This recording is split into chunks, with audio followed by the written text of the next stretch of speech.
حضرت امام مالک کہتے ہیں میں غریب کا بیٹا تھا. اکثر دین پڑھنے والے غریبوں کے بیٹے ہوتے ہیں. امیروں کے بچے ایف ایس سی پڑھتے ہیں, بی ایس سی پڑھتے ہیں, ٹیکنالوجی پڑھتے ہیں. غریبوں کے بچے دین پڑھتے ہیں اور پھر امیروں کو ممبریاں ملتی ہیں. غریبوں کے بچوں کو اللہ ممبر عطا فرماتا ہے, مصلی رسول اللہ دیتا ہے. حضرت سیدنا امام ابو مالک فرماتے ہیں میں غریب کا بیٹا تھا اور میری 6-7 بہنیں, میں اکیلا بھائی تھا. آپ فرماتے ہیں میرے ابا جی فوت ہو گئے.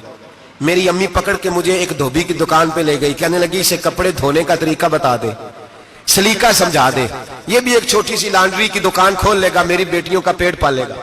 دھوبی کہنے لگا ٹھیک ہے, میں 2-3 درہم بھی دوں گا مہینے کے, اور جب کام سیکھ جائے گا تو تنخواہ بڑھ جائے گی. امام ابو مالک رحمت اللہ علیہ فرماتے ہیں میں بہنوں کے لیے روزی کمانے نکلا, میں بیوہ ماں کے سر پہ بوجھ اتارنے کے لیے نکلا, میں غربت کے عالم میں نکلا. رستے میں امام اعظم کا مدرسہ تھا.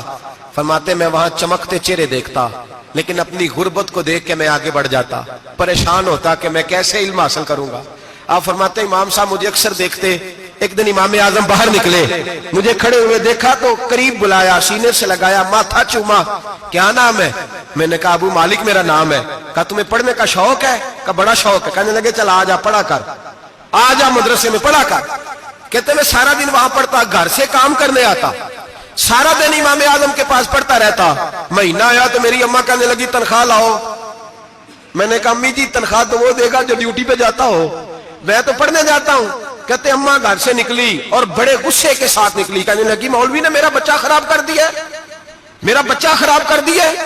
میں کام پہ بھیجتی تھی, اس نے کس چکر میں ڈال دیا, مسلوں سے بھی کبھی پیٹ بھرا ہے, کام بھی تو کرنے چاہیے نا.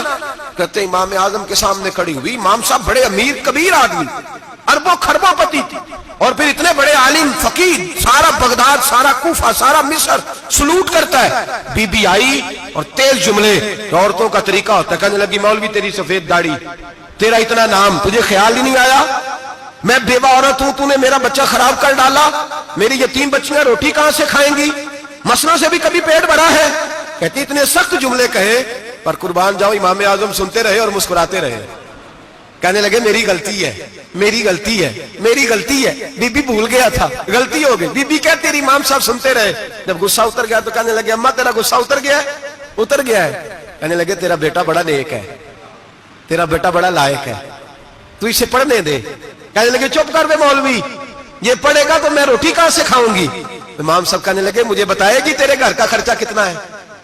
اس نے ایک لفظ تو ہے 3 دینار کا, ایک روایت ایسی بھی لکھی ہے بزرگوں نے, کہنے لگی 40 درہم ہے. اور اماں کہتی میں نے جان بوجھ کے زیادہ بتائے, حالانکہ میں کناب کا خرچہ کرتی تھی, لیکن جب کھلا ڈلا کرے تو وہ والا خرچہ بتایا. میں نے کہا 40 درہم خرچہ ہے, تو دے گا؟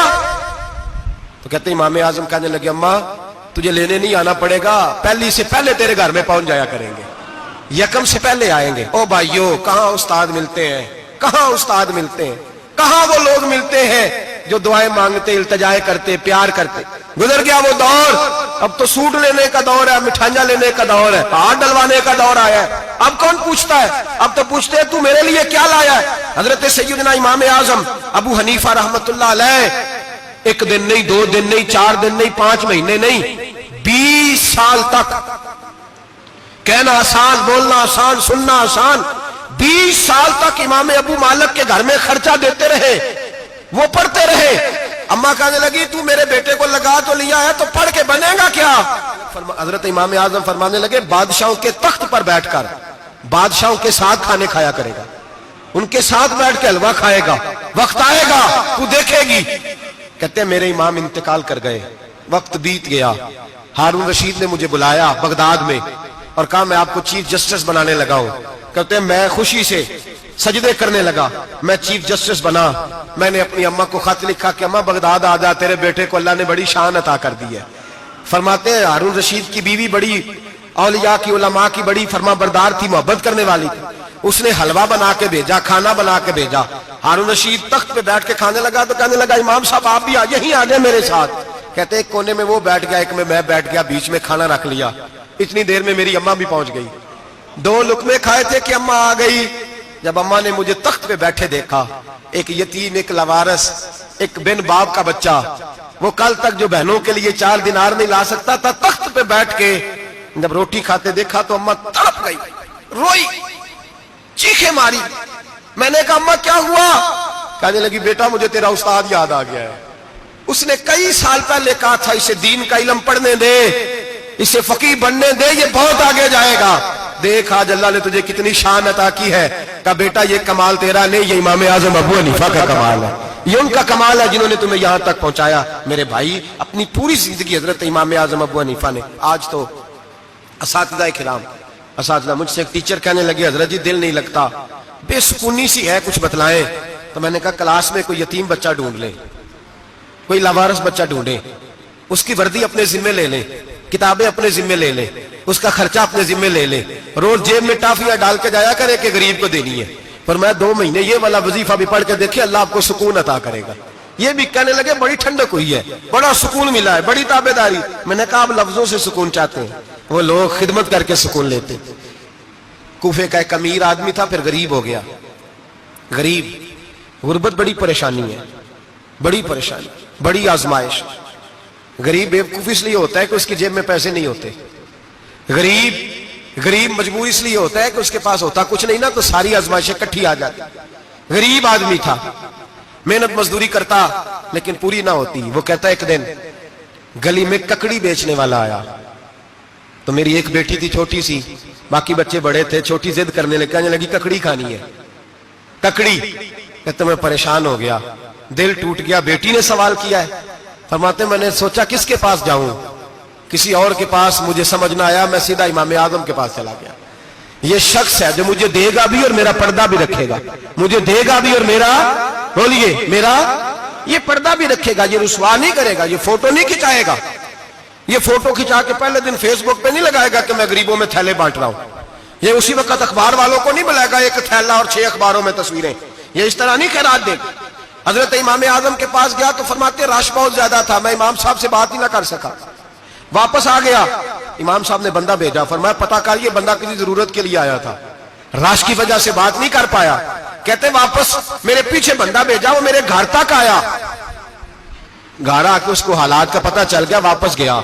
کہتے ہیں 3 تھیلیاں اشرفیوں کی بھر کے امام اعظم لائے اور خود آئے اور رات کے اندھیرے میں آئے اور مجھے تھیلیاں دے کے نا تو میرے آگے ہاتھ باندھ دیے۔ میں نے کہا حضور ہاتھ کیوں باندھتے ہیں؟ آپ فرمانے لگے یار دکھ اس بات کا ہے کہ تو میرا پڑوسی تھا اور تیری غربت کا مجھے پتہ ہی نہیں چلا، تو میرے علاقے کا تھا اور میں نے سوچا ہی نہیں، میرا اپنا تھا مجھے خیال ہی نہیں آیا۔ فرمایا معاف کر دے، میری شکایت نہ کرنا کہ یہ میری طرف توجہ نہیں کرتا۔ علم بھی تھا، عمل کا نور بھی تھا، تقوی کا حسن بھی تھا، غریب کی مدد کا جذبہ بھی تھا۔ آج لوگوں پر مال کا فتنہ سوار ہوتا ہے، سب پر نہیں لیکن زیادہ لوگوں پر۔ جیسے جیسے مال آتا جاتا ہے ویسے ویسے عقل بھی آتی جاتی ہے، ویسے ویسے سیانے بھی ہوتے جاتے ہیں۔ کہتے ہیں وہ بھی کمائے وہ بھی کرے، میں تو ٹیکنیکلی بڑا ہوں، میں عقل مندی، میں نے بڑی نہ بہن کی فکر رہتی ہے، نہ بھانجوں کی فکر رہتی ہے، نہ رشتہ دار کی فکر رہتی ہے، نہ دائیں بائیں کچھ دیکھتے ہیں۔ لوگ جیسے جیسے پاورفل ہوتے جاتے ہٹتے جاتے، کٹتے جاتے، امیروں سے گرانے لگتے جاتے، آگے کی طرف دیکھتے جاتے۔ امام اعظم ابو حنیفہ رحمۃ اللہ علیہ نے ساری زندگی پیار کیا، محبت بانٹی، علم، فقاہت، تقوی، روشنی۔ آج لوگوں کو علم ہوتا ہے پر علم کا نور نہیں ہوتا، ہمیں بہت ساری باتوں کا پتہ ہوتا ہے پر وہ باتیں ہمارے لفظوں میں ہوتی ہیں، ہم اس کے حسن سے آگاہ۔ اور اگر میں یہ کہہ دوں کہ ہمیں ان باتوں پر یقین کامل نہیں ہوتا، کہہ رہے ہوتے ہیں، ہم سمجھتے ہیں، بڑی باتیں کرتے ہیں، لیکن ان باتوں کے پیچھے جو عمل کا جذبہ ہے وہ پھیکا ہوتا۔ امام اعظم ابو حنیفہ رحمۃ اللہ تعالی علیہ جتنے بڑے عالم تھے اتنا ہی بڑا خوف تھا اللہ کا دل میں، اتنا ہی بڑا خوف تھا۔ ایک آدمی کہتا ہے میں نے امام صاحب سے مسئلہ پوچھنا تھا، میں نے عشاء کی نماز امام صاحب کے پیچھے پڑھی، کتنی لوگ باتیں سنتے ہیں، اس کا اثر کتنا لیتے ہیں، لیکن امام صاحب رحمۃ اللہ علیہ کا طریقہ کیا تھا؟ کہتے میں نے امام صاحب کے ساتھ نماز پڑھی مسجد میں، تو قاری صاحب نے قرآن پڑھا، اذا زلزلت الارض زلزالہا واخرجت الارض اثقالہا، فرماتے ہیں آخری 2 آیتیں پڑھی، فمن یعمل مثقال ذرۃ خیرا یرہ ومن یعمل مثقال ذرۃ شرا یرہ۔ اللہ فرماتے ہیں میں قیامت کے دن تیرے ذرے ذرے کا حساب کروں گا، ذرہ برابر نیکی ہوئی تو تیرے سامنے آئی، ذرہ برابر گناہ ہوا تو تیرے کس کے برابر؟ جی وہ کتنا ہوتا ہے؟ ریت کا 1 ذرہ، اس کے برابر بھی گناہ ہوا تو تیرے سامنے، یہ اللہ کہہ دیا ہے، تو ایسا انشاءاللہ ہو کے رہے گا۔ اللہ ایک دفعہ دکھائے گا، دعا فرمائے اللہ ہمیں معافی عطا فرمائے، اللہ ہم سے درگزر فرمائے، اللہ ہمیں بخشے ہوئوں میں شامل فرمائے۔ یہ آیت امام صاحب نے سنی تو کہتے ہیں میں نمازی سارے چلے گئے تو امام صاحب بیٹھے اور یوں نہ اپنی داڑھی پکڑ لی, چراغ ٹمٹما رہا, کہتے ہیں داڑھی پکڑ لی اور امام صاحب بیٹھے. میں نے کہا کہ کسی محویت کے عالم میں ہے, سوچ میں, چلے میں تھوڑی دیر میں آتا ہوں. کہتے ہیں میں 2 گھنٹے کے بعد آیا تو امام صاحب ایسے بیٹھے ہیں داڑھی پکڑی ہوئی. میں نے کہا ٹھہر کے آتا ہوں. میں پھر 1-1.5 گھنٹے کے بعد گیا تو ویسے ہی بیٹھے. کہتے ہیں تہجد کا وقت ہو گیا, میں مسجد میں گیا تو چراغ ٹمٹمانے لگا, ختم ہونے کے قریب آ گیا. امام صاحب بیٹھے, اب میں نے دیکھا کہ آنکھیں آنسوؤں سے بھری ہوئی ہیں اور اپنی داڑھی پکڑ کے کھینچ رہے ہیں اور کہتے ہیں یا اللہ تو اگر ذرے ذرے کا حساب لے گا تو ابو حنیفہ تو الجھ جائے گا. اے اللہ تو ذرے ذرے کے بارے میں پوچھے گا تو میں تو نہیں جواب دے سکتا. خدا بندہ اس طرح کر, میرے ان سفید بالوں پہ رحم کھا. اے اللہ میرے بڑھاپے پہ مہربانی فرما, مجھ سے نہ ذرے ذرے کا پوچھنا, میں بڑا کمزور ہوں, میں نہیں جواب دے سکتا. مولا مجھ سے درگزر والا معاملہ کر. کہتے تڑپ رہے امام صاحب. فجر کی اذان ہوئی تو امام صاحب نے دائیں بائیں دیکھا, میں پیچھے کھڑا تھا. میں نے کہا حضور ساری رات ہی گزر گئی, آپ ایک آیت سن کے پریشان رہے اور میں روزانہ 20 تقریریں سنتا ہوں, درجنوں حدیثیں سنتا ہوں, مجھے تو اثر نہیں ہوتا. آپ فرمانے لگے مجھے تیرے معاملے کا نہیں پتا, لیکن مجھے اگر تو نے دیکھ لیا ہے تو کسی کے ساتھ ذکر نہ کرنا مجھے. اور فرمانے لگے پھر تو نیک آدمی ہوگا, تجھے نہیں خیال آتا, تو میں تو جانتا ہوں من آنم کے من دانم, پتہ سارا ہے سردار دو کی تیانا, میں تو جانتا ہوں نا, مجھے خبر ہے, لہٰذا میں نہیں حساب دے سکتا, تیرا نہیں مجھے پتا. جتنا میرے بھائی علم زیادہ اتنا خوف بھی. حضرت عبداللہ ابن مسعود فرماتے ہیں زیادہ باتیں کرنے والا عالم نہیں ہوتا, اللہ سے زیادہ ڈر جانے والا عالم ہوتا ہے. جو آدمی لمبی چوڑی گفتگو کرے وہ فقیہ نہیں, وہ اللہ سے ڈرنے والا نہیں, بلکہ جس کو وہ بات کرے تو تھوڑی کرے, ڈر کے کرے, خوف کے ساتھ کرے, اللہ کی خشیت جس کے دل میں ہو وہ بڑا عالم ہوتا ہے. حضرت امام اعظم ابو حنیفہ رحمت اللہ علیہ مالدار تھے اور اپنے مال میں سے حصے نکالتے تھے. امام صاحب فرمایا کرتے تھے میں نے چند 1000 درہم رکھ دیے. حضور کس لیے؟ فرمایا لوگوں کو قرضہ دینے کے لیے. نبی پاک صلی اللہ علیہ وسلم نے فرمایا قرضہ لینے والے کو منع کیا ہے, فرمایا قرضہ ایک قید ہے, بغیر مجبوری کے نہ لینا.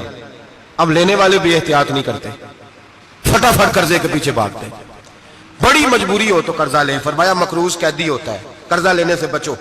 اور دینے والے کو کیا کہا؟ فرمایا اگر سامنے والا تنگ دست ہو نا, تنگ دست, تو اسے مہلت دو.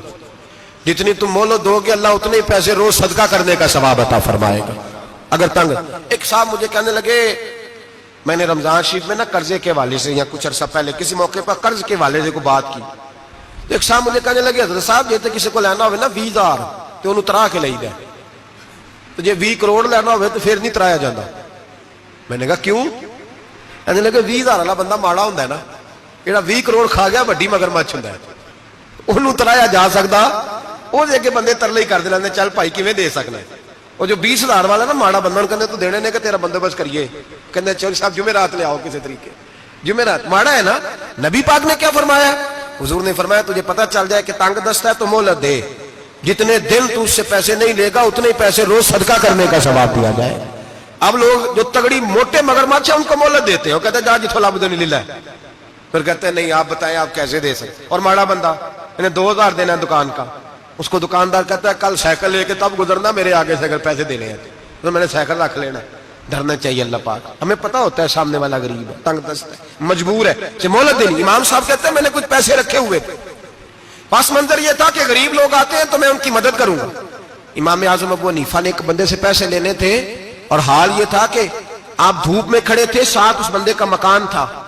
لوگوں نے کہا حضرت دیوار کے سائے میں ہو جائے. فرمانے لگے اس سے پیسے لینے ہیں, اگر سائے میں کھڑا ہوا تو سود میں شمار ہو جائے گا, میں اس سے فائدہ نہیں لے سکتا. ایک بندے سے قرضہ لینا تھا, وہ آپ کو دیکھ کے گلی اور دوسری گلی میں چلا گیا, رستہ بدل گیا اور چھپ گیا. امام صاحب رونے لگے, کہنے لگے اے اللہ میں اتنا برا ہو گیا ہوں کہ تیرے بندے مجھ سے چھپنے لگے. اس کو ڈھونڈ کے لائے, کیوں چھپتا ہے؟ کہ حضور آپ کے پیسے دینے ہیں. آپ نے فرمایا جا میں نے اللہ کی رضا کے لیے معاف کیے, آج کے بعد چھپنا نہ, اس لیے میں نہیں چاہتا کہ تجھے کوفت ہو, تو میری طرف دیکھ کے چھپنے لگا ہے, میری طرف دیکھ کے. غریب تو بھائی گلیوں میں گھستے پھرتے ہیں کہ کوئی بندہ مل نہ جائے. مقروض آدمی پتہ اس وقت چلتا ہے جب خودکشی کر گیا, پتہ اس وقت چلتا ہے پھر لوگ آتے ہیں اس کے بچوں کو کہتے ہیں فکر نہ کرنا ہم تیرے ساتھ ہیں, تو اس کے ساتھ ہونا تھا, ان کا سایہ بچ جاتا. اب آئے ہو امام اعظم ابو حنیفہ رحمت اللہ تعالیٰ علیہ لوگوں کو سہولت دیتے, آسانی دیتے, پیار کرتے, محبت کرتے. ہم لوگوں کا مزاج ایسا نہیں ہے, ہماری اخلاقیات کے اندر وہ حسن نہیں جو ہمارے بزرگ ہمیں دے کے گئے. اور پھر چھوٹی چھوٹی باتوں میں حقوق العباد کا خیال کرتے, چھوٹی چھوٹی باتوں. ہم تو گالی دے کے بھی کہتے ہیں نا چل کیا ہو گیا, گالی دی ہے نا. میں نے دیکھا ہے سائیکل والے کی ٹکر اگر پجارو والے کے ساتھ ہو جائے تو معافی سائیکل والے نے مانگنی ہے, کیونکہ وہ سائیکل پہ بیٹھا ہے نا, اس کی غلطی یہ ہے کہ وہ سائیکل پہ بیٹھا ہے. معافی سائیکل والے نے مانگنی ہے, پجارو والا نہیں مانگے گا. ہو سکتا ہے سائیکل والا اٹھ کے کہے جناب مجھ سے غلطی ہو گئی, مجھے پتہ ہی نہیں تھا کہ آپ تھے, ورنہ میں آپ کے آگے نہ آتا. سائیکل والا مجبور ہے کیونکہ اس کے پاس پجارو نہیں, اور پجارو والا تو شیشہ نہیں نیچے کرتا, کہتا دھوپ آئے گی, گاڑی بڑی مشکل سے ٹھنڈی کی ہے. نیچے اتر کے ملازم کہتا ہے اس کو پوچھو اگر کوئی 200-400 کا نقصان ہوا تو 500 دے دو. مزاج ہے. امام اعظم ابو حنیفہ رحمۃ اللہ علیہ عالم, حقوق العباد کا چھوٹی چھوٹی, آپ کے شاگردوں میں سے کسی کے چہرے پہ شکن آتا تو 20 بار پوچھتے کوئی پریشانی ہے میرے بیٹے کو, کیا ہو گیا.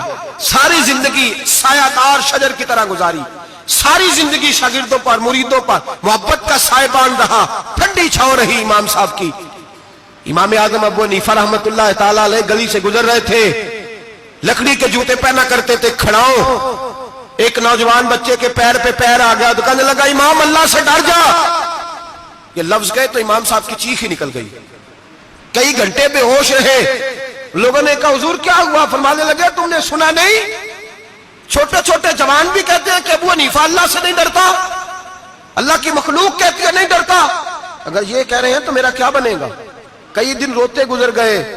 لوگ اس بچے کو لائے, آگے کہنے لگا حضور آپ تو پریشان ہو گئے, میں نے تو محاورتاً کہا تھا, محاورتاً کہا تھا کہ آپ اللہ سے نہیں ڈرتے. فرمانے لگے بیٹے مجھے محاوروں کا نہیں پتا, جب رب کے خوف کا نام آتا ہے تو جملے سیدھے میرے دل سے جا کے ٹکراتے, سیدھے دل سے جا کے ٹکراتے. گلی سے گزر رہے, لکڑی کے جوتے پہنے, کھڑاؤں, بارش ہے, کیچڑ ہے. ایک دیوار کے قریب سے گزرے تو تھوڑا سا کیچڑ اڑ کے نا تو دیوار پہ پڑ گیا.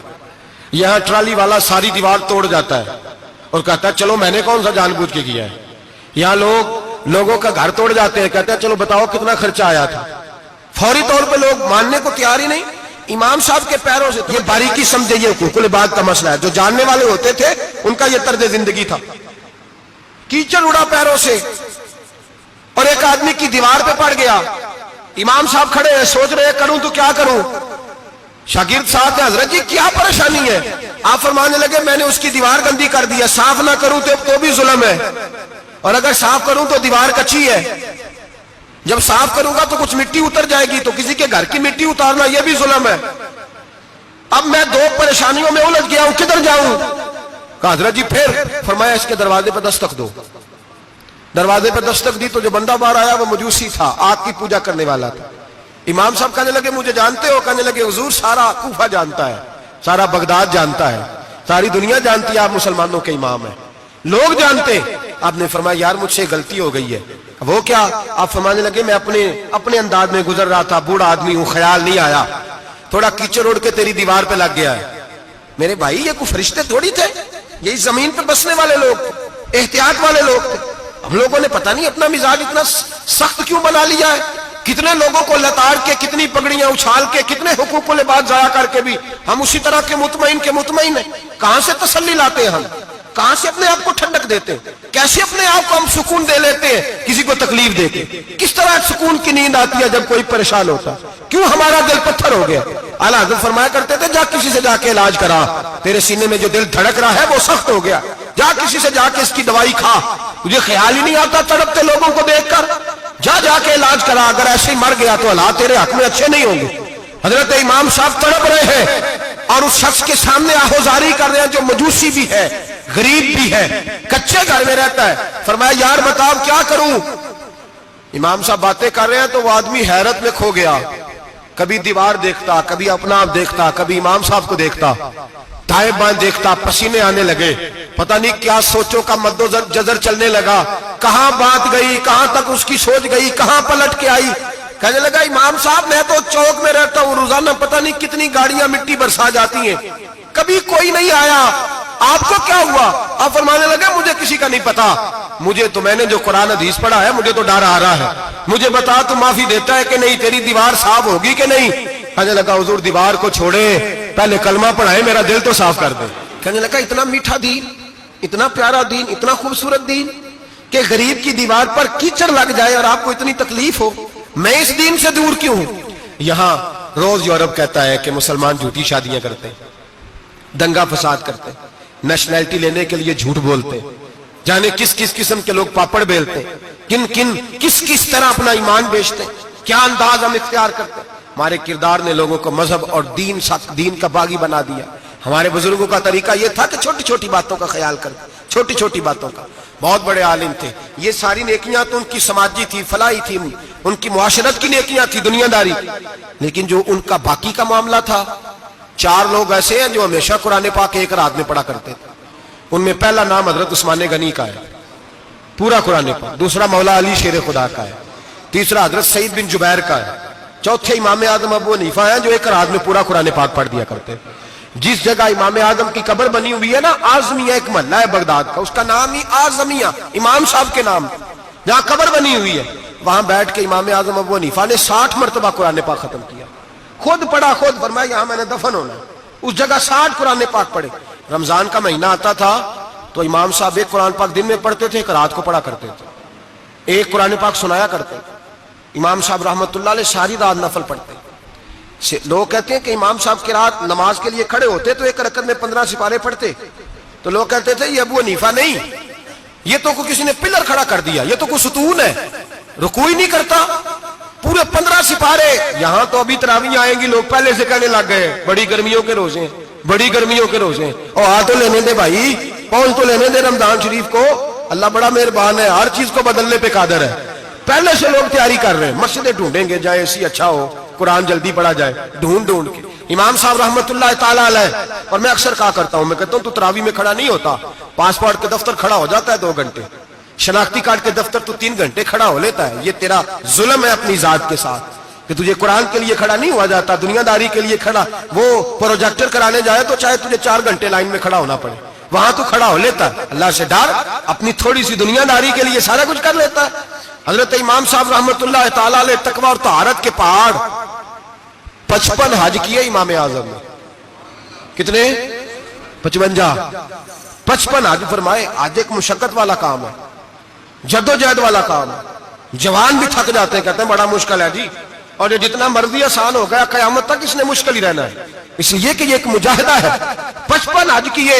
آخری حج پہ گئے تو کعبے کے مجاور کو کہنے لگے ذرا کھول نہیں دیتے کعبے کا دروازہ، میرا اندر جانے کو دل کرتا ہے۔ اس نے دروازہ کھولا، اندر گئے تو کہنے لگے خدایا، 2 جملے کہے، کہنے لگے اے اللہ، جتنا تو نے مال دیا تھا میں اتنا شکر نہیں ادا کر سکا، اور جتنا تو نے علم دیا تھا میں اتنا عمل نہیں کر سکا، اب بوڑھا ہو گیا ہوں، مہربانی کرنا مجھ سے درگزر والا معاملہ کر، اور اے اللہ اگر تو مجھے بتا دے کہ تو راضی یا ناراض ہے تو میں ذرا سکون سے مر جاؤں۔ کہتے ہیں کعبے کی دیواروں سے آواز آنے لگی، ابو حنیفہ تیرا رب تجھ سے بڑا راضی ہے۔ داتا گنج بخش علی اجمیری جیسا بابا 1000 سال پہلے لکھ کے گئے کشف الماجود میں، داتا صاحب نے لکھا ہے 1000 سال پہلے کشف الماجود میں۔ داتا صاحب فرماتے ہیں میں حضرت بلال کی قبر پہ حاضری دینے گیا، یعنی 1000 سال پہلے کے مسلمان بھی قبروں پہ مزاروں پہ جایا کرتے تھے۔ داتا صاحب لکھتے کہتے ہیں ملک شام میں حضرت بلال حبشی کی قبر پہ حاضری دینے گیا، میں قبر پہ حاضری دے کے تو ساتھ لیٹ گیا، میری آنکھ لگ گئی، مجھے خواب میں نبی پاک کا دیدار نصیب ہوا، گویا حاضری حضرت بلال کی، اور برکت یہ کہ وہاں مجھے مصطفیٰ کا دیدار نصیب ہو رہا ہے۔ فرماتے ہیں نبی پاک میری خواب میں آئے، حضور نے ایک بوڑھے بابے کے گلے میں ہاتھ ڈالا ہوا ہے اور اپنے ساتھ ساتھ چلا رہے ہیں۔ میں نے عرض کی یا رسول اللہ یہ کون ہے؟ تو نبی پاک نے فرمایا یہ تیرا امام اعظم ابو حنیفہ ہے۔ فرماتے ہیں مجھے سمجھ آ گئی کہ امام اعظم بھٹک اس لیے نہیں سکتے کہ انہیں رسول پاک نے سارا عطا فرمایا ہے، وہ بہک اس لیے نہیں سکتے کہ نبی پاک نے انہیں سارا دیا۔ داتا گنج بخش علی اجمیری رحمت اللہ تعالی علیہ فرماتے ہیں کہ امام صاحب رحمت اللہ تعالی علیہ بہت بڑی شخصیت۔ امام اعظم کا پیغام کیا ہے؟ انہوں نے فقہ بنائی، دین پھیلایا، جتنی بھی میں نے باتیں سنائی سارا پیغام، ایک پیغام ہے امام صاحب۔ امام صاحب رحمت اللہ تعالی علیہ فرماتے ہیں کہ دین پر عمل کرنے والوں کو بھی کسی اچھی صحبت کی ضرورت ہوتی ہے، عمل کرنے والے کو۔ آپ فرماتے ہیں کئی دفعہ عمل کرنے والے کا عمل بھی ٹوٹ جاتا ہے، استقامت نہیں رہتی۔ فرماتے ہیں اچھی صحبتیں تلاش کرو، ان کے پاس بیٹھا کرو، ورنہ ہو سکتا ہے جو عمل تم کر رہے ہو اس میں کمی آ جائے۔ جتنا نیک لوگوں سے رابطہ زیادہ رہتا ہے انسان کا دین پر عمل زیادہ رہتا ہے، جتنا نیک لوگوں سے پیچھے ہٹتا ہے اتنا دین سے۔ آپ فرمایا کرتے تھے اگر 2 سال نہ ہوتے جو میں نے امام جعفر صادق کی صحبت میں گزارے، ابو حنیفہ ہلاک ہو جاتا۔ اپنے آپ کو رب کریم کے بندوں کے ساتھ لگا کے رکھے، جوڑ کے رکھیں، اگر ہمارا رب کریم کے بندوں سے رشتہ رہے گا تو قرآن و سنت سے رشتہ رہے گا. اللہ تعالی ہمیں ان بزرگوں کے نقوش سیرت پر عمل کی توفیق عطا کرے. آخر دعوانا ان الحمدللہ رب العالمین.